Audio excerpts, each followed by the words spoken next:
What's up, everybody? This is Chance Seminary. I'm gonna talk about a problem that I see a lot in Christianity. I don't really hear too many pastors. I don't hear too many people talking about at all. And that's distinguishing between the New and the Old Testament. Like in the separation of when does the New Testament start and when does the Old Testament end. One thing that when we first become Bible readers, we have to know that the Old Testament was written from Genesis to Malachi. That's what it says in our Bibles. But the Old Testament didn't really end until Jesus died and rose. That's when the New Testament began. So if you take it like that, because whenever you read the Gospels, Matthew to Mark, you see that they were still under the law. Jesus and everyone was doing things under the law, and when he died, everything changed. So when you get to Acts, it's the New Testament. But if you look at Acts, they're struggling. They're struggling to keep the. It's like almost like a Catholic that comes out of being a Catholic into Christianity. They're used to the rituals. So that's what it's like with how when they were coming out of Judaism.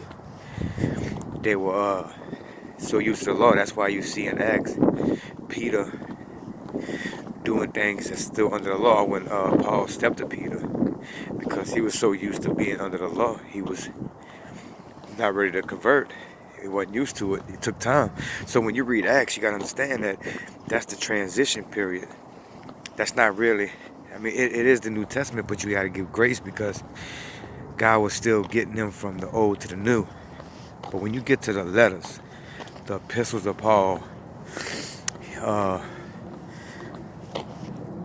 Corinthians and everything like that, that's New Testament. That's letters that has been written to the church. So that's why you see things like in the Gospels, like you're forgiven only if you ask for forgiveness or something like that.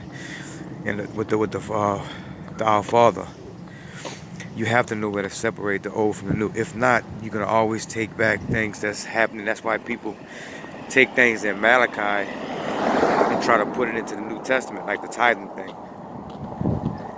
Would you rob God? But you rob God every day. With tithes and offerings, that's from Malachi. That's Old Testament.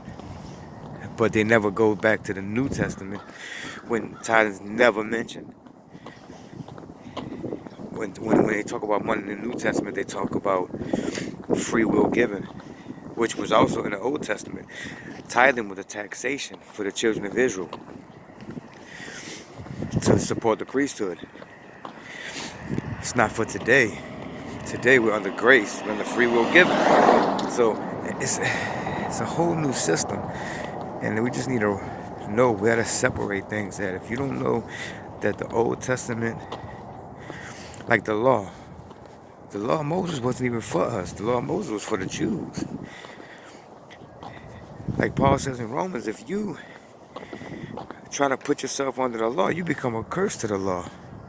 Because if you do put yourself under the law, you need to do the whole law perfectly. That's the only way, and no one can do that. So that's why we need Christ.